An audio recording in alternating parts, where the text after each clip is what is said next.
All right, let's jump into it. So I thought that the title for this would be very fitting. It would be like from custom cards on YouTube to $1 million on Kickstarter. I know we're not quite there yet, but we're getting close, aren't we? Like 50,000. Yeah, if you include shipping, which Kickstarter usually does, we're way past 1 million. Or if you include any of the promo cards we've done, but yeah, like it feels like $1 million to me.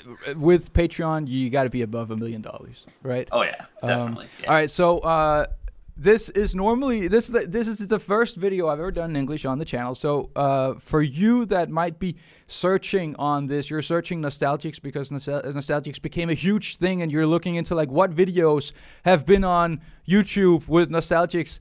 This channel, you don't have to subscribe. Everything is in Danish. You know, it's just this video. Everything else, you don't want to see everything else. Hunter Angel, aka Saba, has built a business over the past several years creating custom cards and has now launched the most successful Kickstarter TCG campaign in the history of Kickstarter. Am I right to say that? Yeah, I mean, so far, it doesn't look like we're going to be beat anytime soon. This is the highest physical TCG ever on there. Definitely also the amount of work that you've put into it from the beginning in terms of like, you already have the gameplay, you already have 185 cards, you have several years of experience of creating cards. So it's like, this is like a lot of the people that put, I buy into all the Kickstarter TCG games, just like number one for the support of it, and also just because it's like, you never know what will happen. If it'll be like the next Metasu, and I could have bought a house from just supporting a creator. Mm-hmm. But like, you guys really seem like you've put a lot of effort into it. Yeah, it's been like 2 years specifically making Nostalgics, and then 5 years from like today going backwards that we've been making custom cards and working with like other people's card abilities and formats, and really getting the hang of like how to make a card that feels powerful or it feels cute and kind of fits an existing medium. So now to make our own medium, we kind of have the door wide open. We can do anything we want. It's really exciting. I've spoken about Nostalgics a few times on the channel. So on this channel, we usually have like two types of audience. We have an audience that's very like Pokemon collecting, like very much just that, which I know you're also extremely into, and we'll get to that in a moment. And then also people that collect, that invest in collectibles. So essentially... I mean, like, you know, anything. It could be Flesh and Blood, it could be Magic, it could be Pokemon, it could be Metasuit, whatever. So people that like to put money into cardboard, and hopefully that'll at some point be able to be a good saving. So I thought I'd sort of put it into a couple different categories. So I thought we could talk a little bit about the game, a little bit about the creator, you, a little bit about the launch of the game, maybe a little bit about the future of the game, and then sort of, you know, what to expect. But maybe we could start out just talking about the game, about how it works. If you could explain why, like, there's so many basement TCGs that are coming out. Like, maybe why would Nostalgics not be another one of those? And that's cool, basement TCGs. I have absolutely no hate towards that. But my sense is that this is different. This is bigger, and this has greater potential. So I think the biggest thing is when you look at new TCGs coming up, it's what have they done in the past? What qualifies the creator to be a person capable of actually bringing this to market and making it good? And for us, it was a no-brainer. Like, I mean, we've been making custom Pokemon, Yu-Gi-Oh! Magic cards for years, and we were just afraid of being like Thanos snapped out of existence one day if Pokemon or Yu-Gi-Oh! Was like, no more fan art, we're going to take all the profits of anything. We're like, yeah, that's not okay. I've got a 4-year-old. I've got artists that rely on my income to like physically survive. So I got to make something that's better. And we've always kind of been held back by this fear of, you know, losing everything in a night. And that was very real. So now to have a card game, we kind of have the doors wide open. And the artists we've built through the Pokemon, people have supported us through that. They've seen what we can do. They've seen our art quality for years now. It's like if, you know, if Tesla suddenly made a motorcycle, people would be like, oh yeah, I mean, it's got a Tesla brand on it. Like, it's going to feel like a Tesla. So our card game kind of feels like what we've done in the past. And I think it's really qualifying for a person coming in that knows us. And there's hundreds and thousands of people that have supported us in the past. And now to see this, they're like, yeah, that makes sense. So that's really what you should be looking at when you're kind of following basement TCGs, or like, hey, we just made this up. Is why did they do it? Is it just to make a quick buck? Is it because they've got an audience? Is it because they want to? Like, see their pedigree and kind of follow that.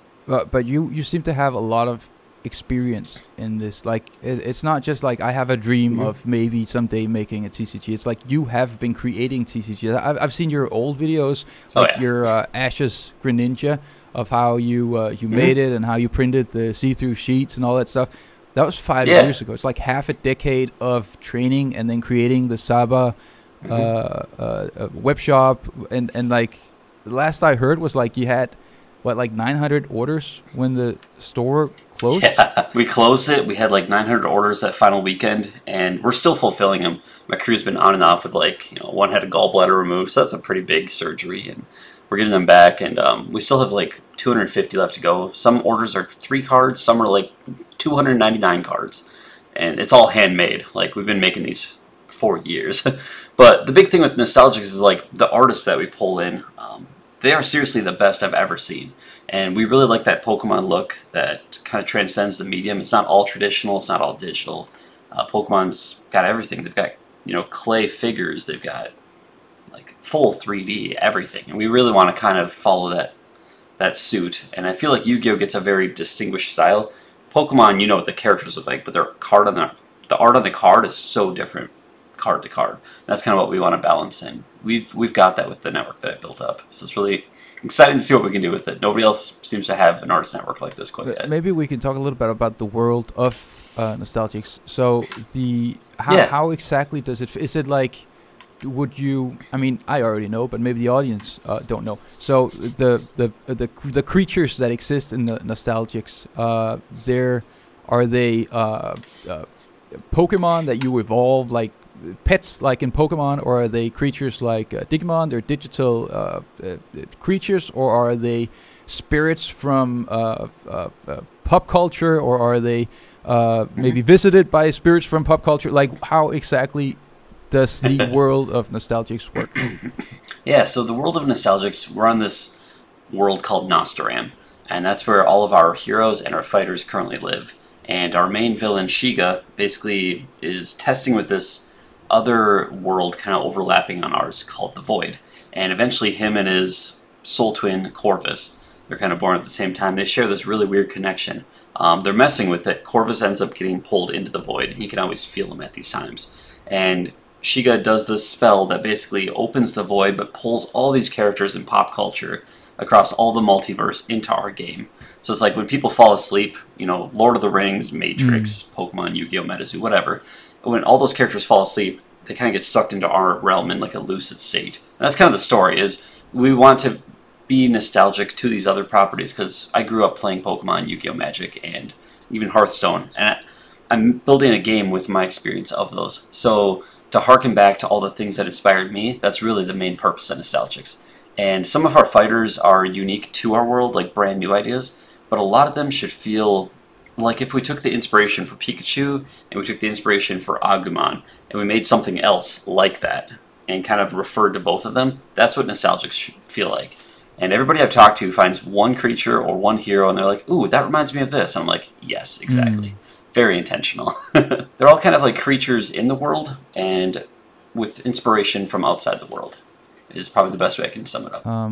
The card that I sort of fell in love with a little bit was the Gametron card.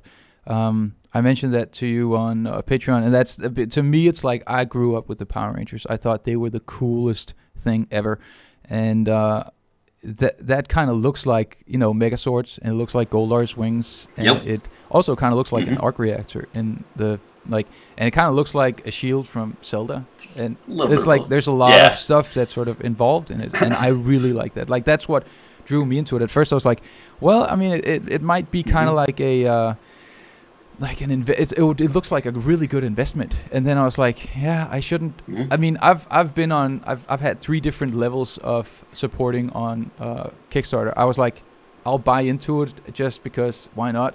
And then I was like, I'll buy into it because I kind of want to open it. And then I was like, I want to buy into it because I kind of want to open a lot. So I have, I've bought quite a lot.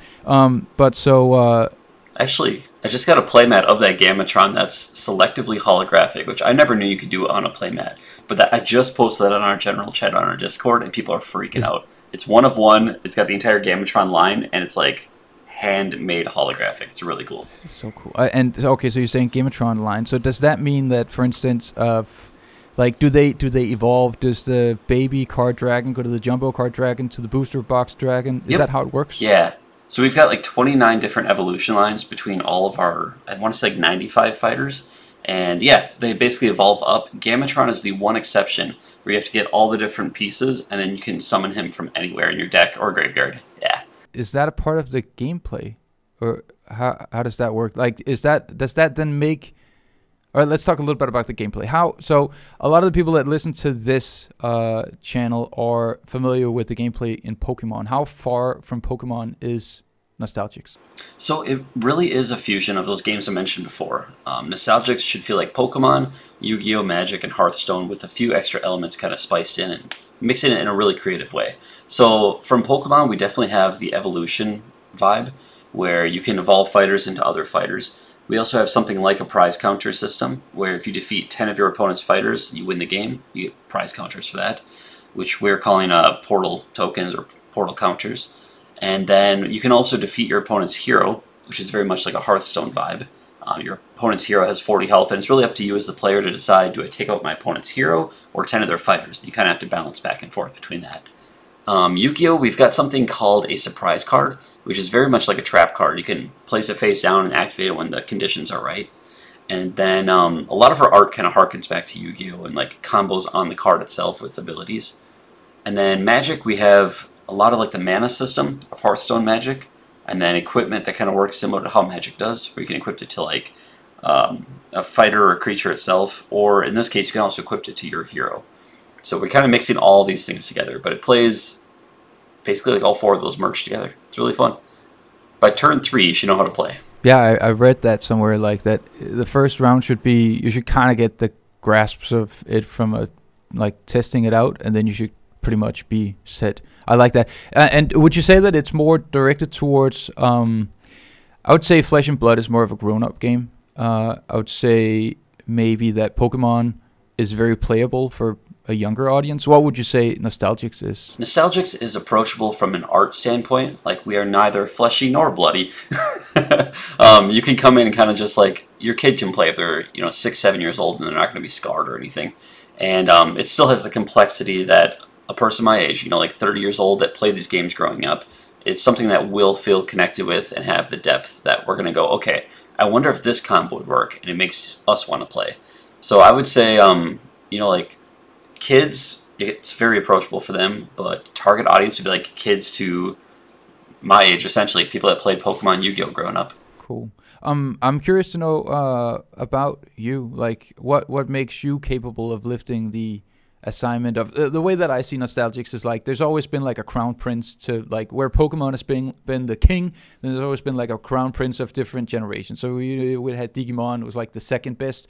We had Yu-Gi-Oh! That was the second best, or we had Beyblade, that was the second best. And now it seems like, I don't want to call you the second best, but that's a pretty big thing to be the second best. I think that Nostalgix does have the potential to be this generation's second best. So I'm curious to know about you, like how did you begin sort of working your way into custom cards, and where did the idea of Nostalgix come from, to begin with? Okay. So I think we definitely don't have to be first best, like, ever. Personally, if I ever, ask a digital assistant like Alexa or Siri to look it up and they actually get to our website, I'll feel like I've succeeded. If we get recognized by AI, I'm good. Like, we've won. But as far as how do we get to be anywhere close to the top, it's about partnerships and just continuously pushing the universe and making a world that people want to be involved with. Not making sure that everything's rare and you can only get cards if you're the first 30 seconds and everything's collectible. People hate that. Like, a lot of people jump in to invest in card games, but if everything was an investment, you wouldn't have a card game. All you would have is a bunch of these random cards that don't interact with anybody because nobody has them. So there has to be availability, there has to be playability, and you kind of have to, partner with people that align with your brand. And whether that's content creators or making promotional cards of your favorite people out in the world and kind of pulling their audience into it, you really, have to make a village to make a card game. So for sure for us, we're going to be building out the merch side of it and making sure that it looks like we actually have our stuff together, and there's a whole lot of avenues to get involved with Nostalgics. And then it's going to be playtesting around the US and hopefully Europe as well next year, and getting into actual conventions, showing off the card game, showing it works in person, and then getting the next set up and ramping hopefully by end of 2022, and just kind of continuing to evolve it, and not really spreading ourselves too wide, but making really strategic partnerships of how we cross over with other brands. And in terms of partnerships, like one of the big ones, or maybe the biggest one, is maybe Unlisted Leaf. How did you get in contact with Ando? Yeah, so I've actually known him for a couple of years. He personally got me back into collecting. I sold him on Pokemon cards in like 2015, just before the YouTube channel. I'd say like a couple of years. And then that YouTube channel was like my first time reopening Pokemon cards, and that got me back into it. I kind of wanted to do something like Unlisted Leaf and open packs for a living. It's very expensive starting out, though, so I was like, nope. But once I made the custom card, people latched onto that video. It got 1 million views, and I was like, maybe people want to buy these. And then I started working with people that were, one-off painting a Pokemon card, and that card's worth like $500. And I went, what if we could recreate that card for many people and maybe make it like $10? Then a lot of people can get your one-of-a-kind art. And that spawned partnerships, because it's just a no-brainer. If you could draw something once and then sell it, 100,000 times, it's like, why would you not? So a lot of artists jumped on, and that kind of built up the network and the trust. And Ando eventually was a long reach for me. I was like, hey, would you like to showcase some of our custom cards? I've seen you've done this before. And he's like, oh, absolutely. Send him in. And he's an amazing dude. I've met him at Pokemon Worlds. Same with Leonhardt, Real Breaking Nate, Super Duper Danny, all those Pokemon influencers. And they're a blast. Love the positivity, love the friendliness, and it just kind of embodies what the games are. I think it's why they have a large audience. Like being selective about who you work with, does that mean that and that you're focused on the gaming part and maybe also who you reach? Would that mean that somebody like Max Mofo or Alpha Investments, like Rudy, would you be hesitant to work with? Like Max is a little more off the cuff sometimes, and Rudy is very heavily focused on investing side of things. Would that mean that you would be more likely to work with, say, like Leonhardt instead of Max or Rudy? Personally, right now, that's how I feel. But with these people, there is an audience, and it's really looking at their audience and thinking, would them in our game make the game better? And like anybody can buy our cards. We can't choose who backs us. But if I'm trying to build a community from scratch, how we build it, I think, is important. So if we were to work with somebody like Alpha Investments, we would have to look at, is there a product type that still fits our core brand that maybe he would align with? Like a very exclusive card, because he's all about investment and stuff. But then again, if he recently put out a thing about Kickstarter TCGs and most of them not having any idea what they're doing, which valid, but with the stake in MetaZoo and Flesh and Blood, it's kind of hard as a new card game creator to see news like this from somebody with power and be like, oh yeah, Kickstarter TCGs are crap, but also I have MetaZoo and Flesh and Blood. Come buy these games. It's like, is that even a truthful statement, or is that just kind of boosting what you have? So I want people that are pushing positivity out into the world and making sure that they have their goals aligned with mine, because if I'm just like throwing out there to get an audience, that's a waste of time. But he is kind of right about some of the TCGs. Like, I think, to me, it's been like, since MetaZoo kind of blew up in terms of money, maybe not in terms of so much else, but in terms of the financial stuff, I see stuff like, for instance, the other day, another project, which, I mean, I bought a booster box just sort of to show support, Titan, for instance. Yeah, I gotta get that one. That's like one of the few ones I've yet to back on Kickstarter. But it's like they don't really say much about themselves. There's not very much, like there's extremely little information about the cards. It seems like when Nostalgics launched, it was like, we've had this for like 2 years. This seems more like we've had this for 3 weeks and we really want to get this out. And it's like, so like, I understand what Rudy means by like, there's a lot of, because like Titan, I don't think, if this had been 2 years ago, it wouldn't have reached its goal in like a million years. But like, whereas now it's like people are kind of buying it a little bit like a lottery ticket, I feel like, because of MetaZoo. Yeah, and the interesting thing with MetaZoo is like, we were making Nostalgics about the same time that I think they were making their game. When I started it, I thought I was going to be like the first new TCG in a long time since Final Fantasy. Like, I didn't have any scope of what other ones were out there. I only recently heard about Flesh and Blood probably like 6 months ago.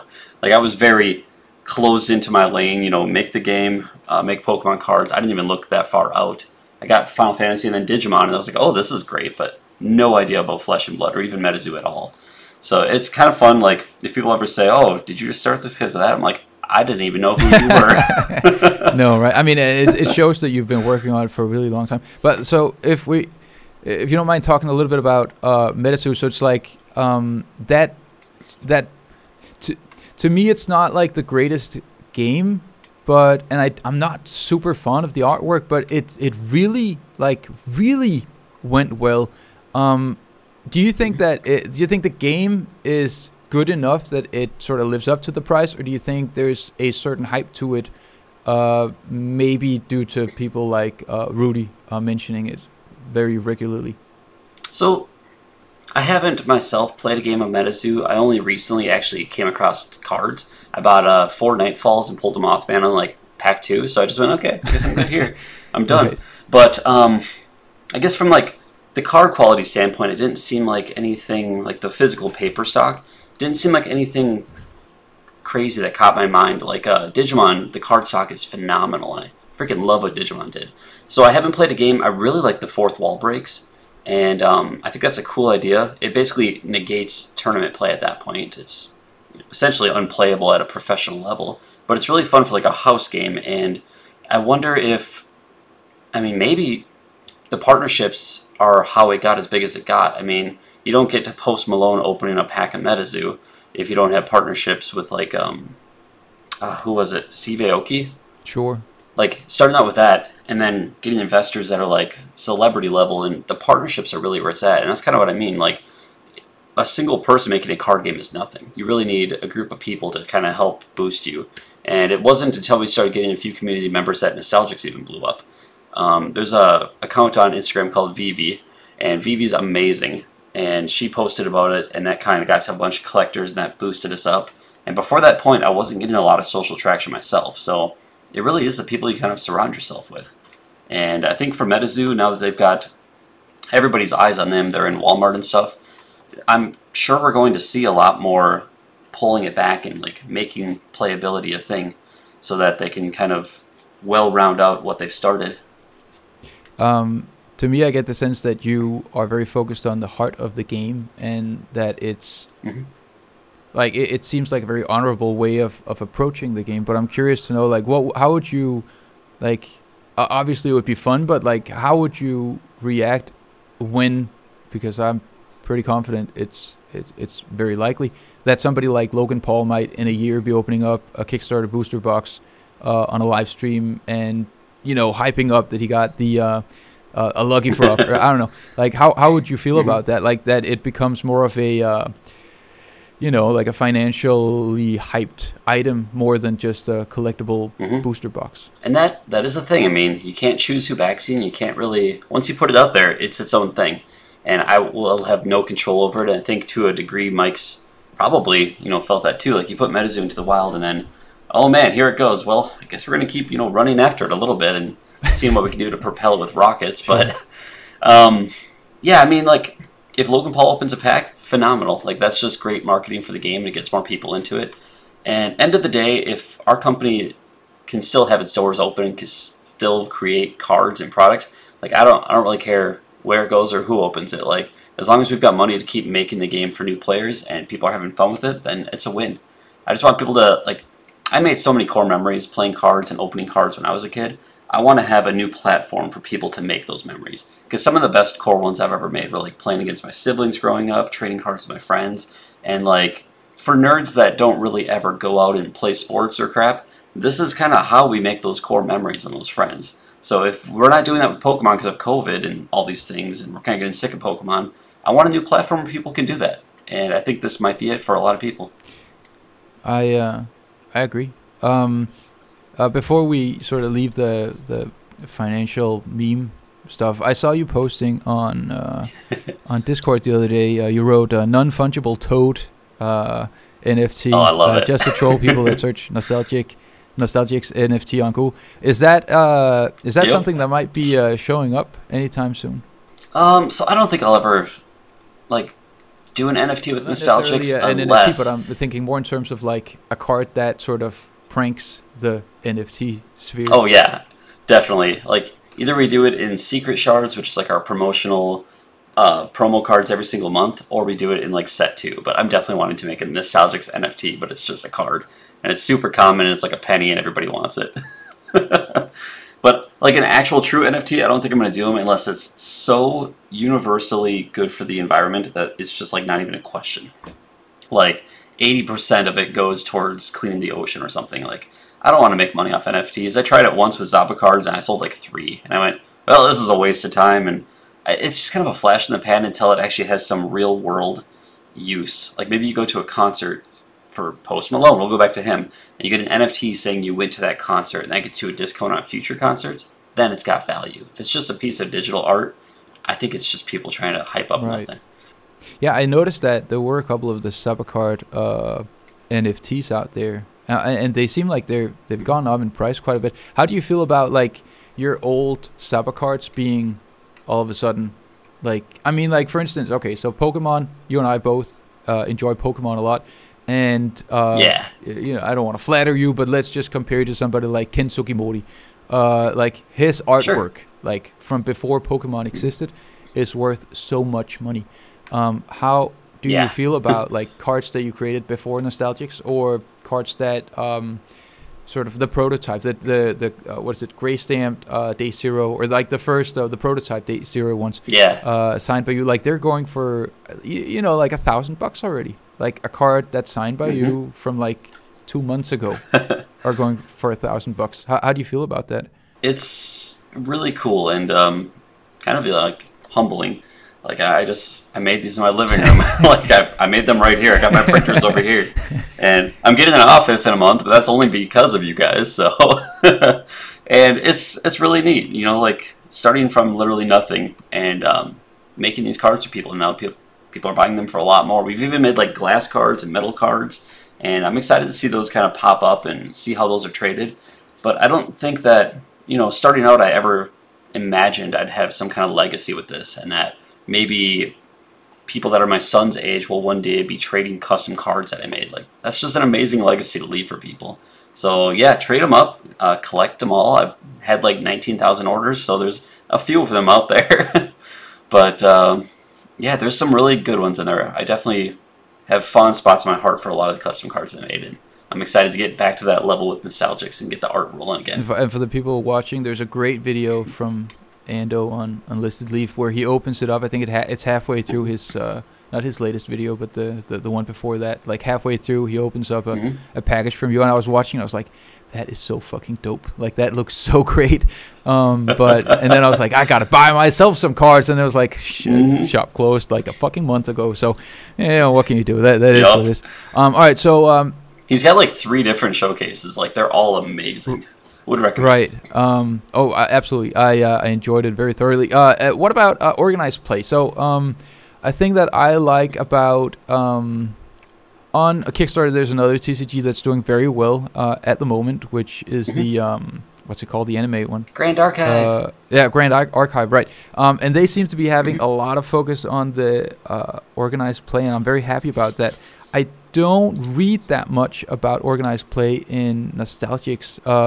At least I haven't read any that much about it so far. What is the sort of like, you know, roughly the plan of expanding into organized play once the game releases? Yeah, I just saw that update from Grand Archive yesterday, and I was really excited to see it. It jumped their numbers too. Like I'm rooting for these guys. Me too. I was an early backer in that as well, but their organized play actually aligns with a lot of what I was talking about. As recently as the Tampa convention I went to, the Collectors Con in I want to say it was like the second weekend in December, but we were talking about what we would want from an organized play standpoint. And to me, it's a massive undertaking, but something I need to find a developer for like ASAP. Sure. But the idea would be we have this application where stores have the ability to write events, and then players have the ability to join events. And then when players battle each other in that event, it counts as a registered game. And then that tethers to the player's account, and it shows how many games they've played. And when they get to certain levels, then we as a company can opt to send them promotional materials for playing that many games. and it really kind of incentivizes people to go to as many official events as possible to get these promo cards and be invited to future tournaments. And just that entire system, it's been done before. I feel like that's, a lot of people told me that's very flesh and blood feeling. So I want to get there. I'm not sure where to start necessarily. I'm kind of like actively looking for developers, but there's not really a Google search for who can make this. Right. So I'm looking around. If everybody is interested or knows, like, send it my way. But that's really what I'm pushing for, and I've got, the better half of 2022 to figure it out. So that's kind of what the structure would be: build events, players join, battle, registered. So it is a part of the plan. Like, you are actually looking forward to starting organized play. It's not like you're not doing it. You are looking for that, and you're looking for people to get the ball rolling. That's very cool. Yep.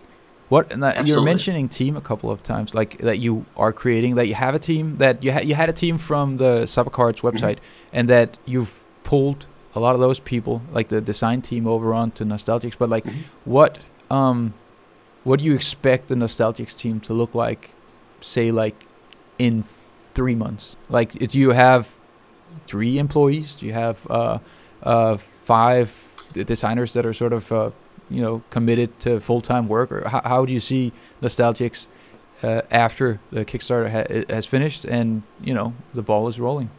Yeah, so the big thing right now is we're looking for a space, because I've just got an apartment on the 2nd floor of some random place.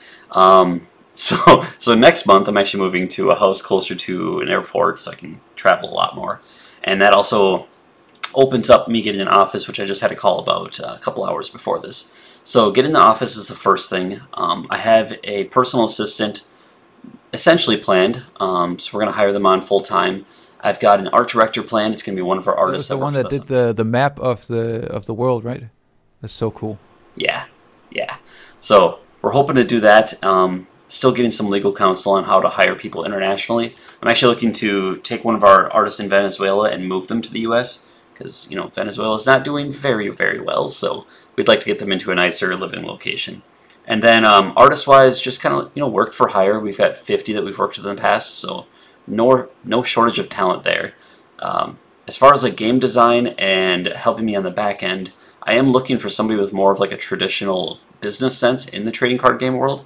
So not necessarily sniping somebody from another company, but maybe they worked there and they went somewhere else, and now we're going to be like, hey, let's connect.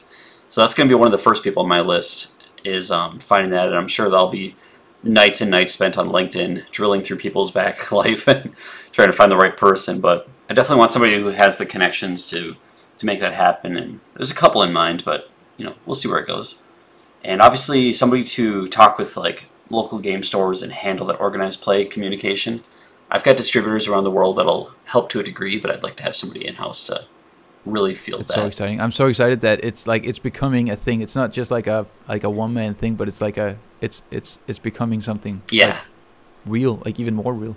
And then for sure, like fulfillment managers for our merch arena. Once we get product on the site and we can make custom hero cards for people, I need somebody handling that exclusively. So I'm making like the 5 big decisions a day. All right, let's just talk a little bit about the custom hero. So I think this is one of the coolest concepts I've ever heard of, and I don't understand how you can make it work really. So I mean, I understand how it will work in the game, but I don't understand how you can, like print people on cards. Like, I feel like that's such a big task to overcome.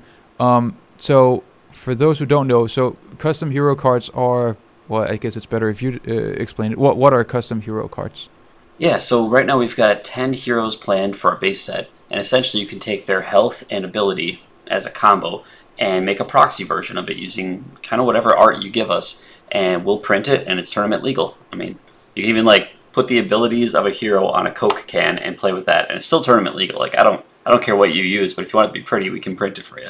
And we've got one-sided Nostalgics cardstock over here with just the backs. And we're going to layer holographic on them just like the Zaba cards in the past and make fully customized versions. Yeah, we've been doing it for years, so it's like, why not continue it? They'll be tournament legal, and how much will it, and how much will it cost for people to create their own custom hero? Right now, because it is all handmade, we're looking at like the $10 to $15 range per card.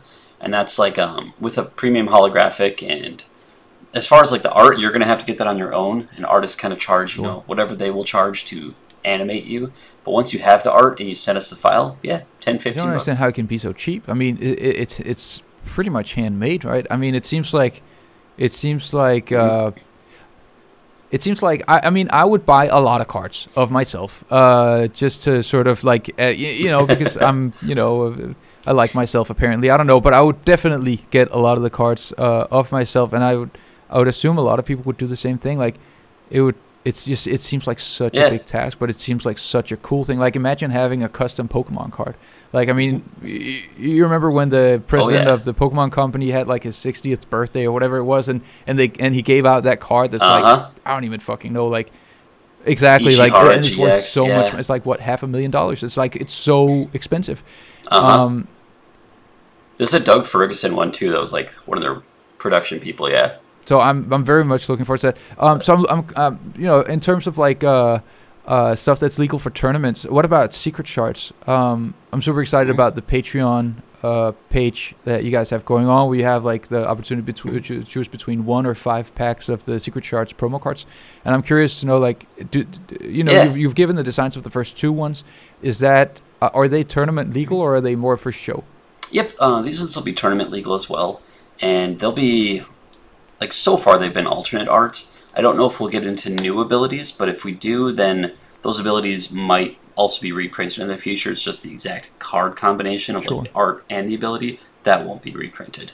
So if we do something where it's like I don't know, some extra part of Gamatron that gives them like wings or something, then we would make a separate version of that in the future. But like that specific card would be only That is on so cool. Patreon. I'm signed up for 5, of course. So I'm looking forward to the 3 other. Yes. It's 5 cards in a box, right? Isn't it?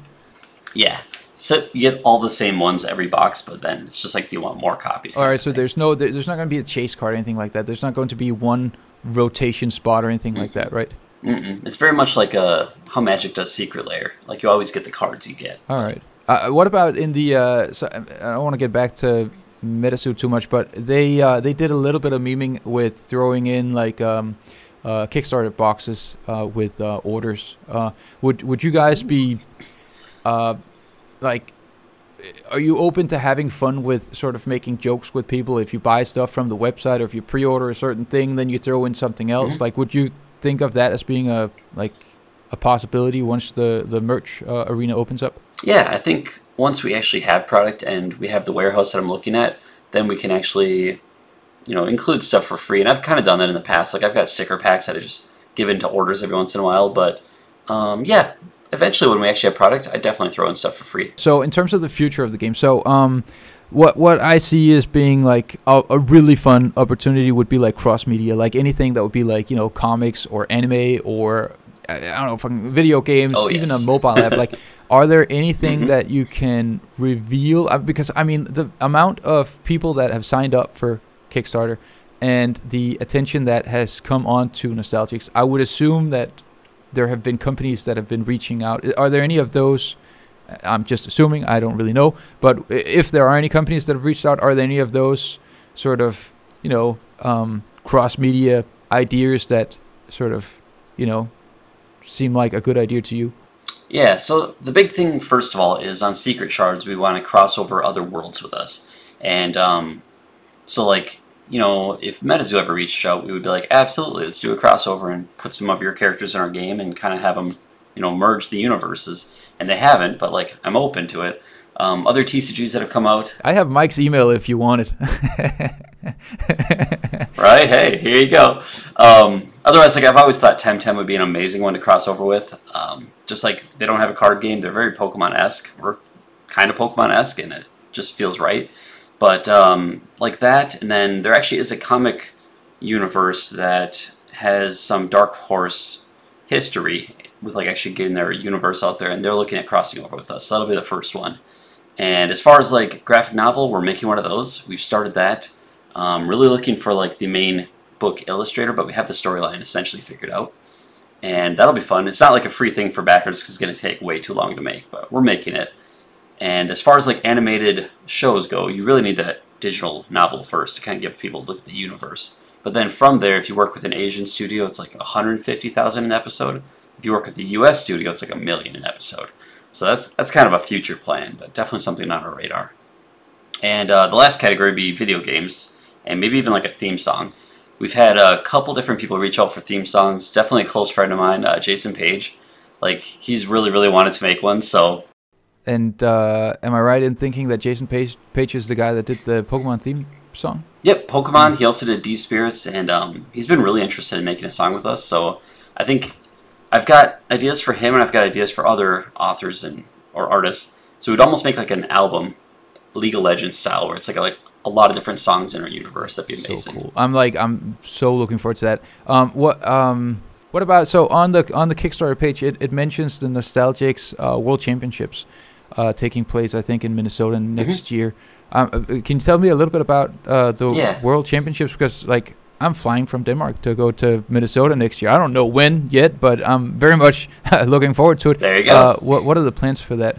So I have experience running a convention in the past, and it was nothing to the scale that I would anticipate this would be, but there's, like vendors and artists and equipment and volunteers, and I've been to Pokemon Worlds and kind of seen what they did with it, so I have an idea what a Nostalgics World Championship would look like. And it would be a massive arena for people to play exhibition matches. We would have qualified players playing the actual World Championship. We'd have an artist alley where I could hopefully fly out all the artists that have worked with us through Nostalgics and have them sign cards live and talk to people.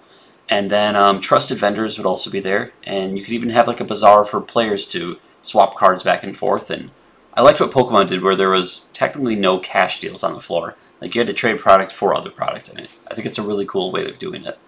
Like have a black market outside before it opens, but like in the con, then you have to trade product for product. But so yeah, I could see that working really well, and then having some like monetary prize support and custom cards and like promotional material for people that do really well in the card game. Man, I'm excited. All right. I don't think I have a lot more questions, but I was wondering maybe we could play like a short game right at the end. How about if I mention a character from Nostalgics, and then you tell me if it might be based on, like, what you think it might be based on. Not necessarily what it is based on, but like what, franchise, media, what would it remind you of? Are you up for that? Let's do it. What do you got? All right. Well, I think maybe a fun one to start out with would be the Booster Box Dragon.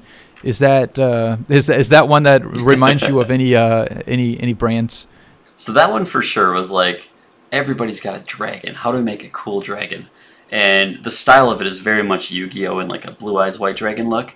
But then it was just, if you had a baby card dragon, what's the biggest version of a baby card dragon you could get? A booster box. Like, what's bigger than a booster box? A case dragon? I don't know. Cool. All right. How about... all right, how do you pronounce it? 2 and up. It's second up. Is that it? No? Tune Up. Tune Up, that's right. All right, Tune Up. How about Tune Up? So Tune Up was very much an artist-led design. Like the original Turnip, I based on Mr. Driller and Diva from Overwatch. And I was like, how do we combine this but make it like a cute, squishy character that has a mech and he drills? And then they kind of took that a step further, and they're like, well, what if he keeps iterating his design and makes it futuristic looking? And that's kind of where we got to Tune Up. He's just like a really well-rounded, sleek-looking mech for him. All right. Well, I mean, how far am I if I say Gametron? You already heard what my thoughts were on that, but is that sort of what you would say it reminds you? All right, we could take the all the way up in the top. We could take the Jelliphant. What about Jelliphant? I got the Jelliphant right here. This thing's amazing. Little 3D print one, but this is basically our Pokemon. Sometimes come up with names for creatures based on like Japanese idioms, and there's a lot of English idioms or like these sayings that people use and that really don't have a base meaning anymore, like fish out of water or elephant in the room. So we were like, what would an elephant in the room look like as a card? And the only thing I could think of was maybe like a gelatinous cube from D&D, where it fills the entire room. But what if it's an elephant that's a gelatinous cube? It'd be like an elephant in the room. So we kind of merged those two ideas, and we get this really drippy elephant that's going to be purple in first edition and green in day 0, and it's going to be a lot of fun. All right, final question. What is going to be the Charizard of the set? Like, I mean, a lot of people are like, is it going to be, because it seems a little bit, it's just my opinion, but it seems a little bit like Lucky Frog might be more of a Pikachu. Is that your sort of, I mean, like Nesse seems very much like it might be a Lapras more than it's a Charizard. What would be the chase card of the set, do you think, once it releases? So I think the big chases are going to be the Gold Lucky Frog, obviously. The Void Rare Booster Box Dragon is going to be a lot harder to get than most of the others. And then the Void Rare Evangeline is going to be up there as well. Maybe the Shiga the Destroyer, possibly, because he's the only hero that is a Void and doesn't have like an alternate art that's easier to get. But like, those 4 cards are going to be extremely hard to get. And a lot of people are going to want that Booster Box Dragon just because, you know, it looks like a Charizard a little bit, so. I think, yeah.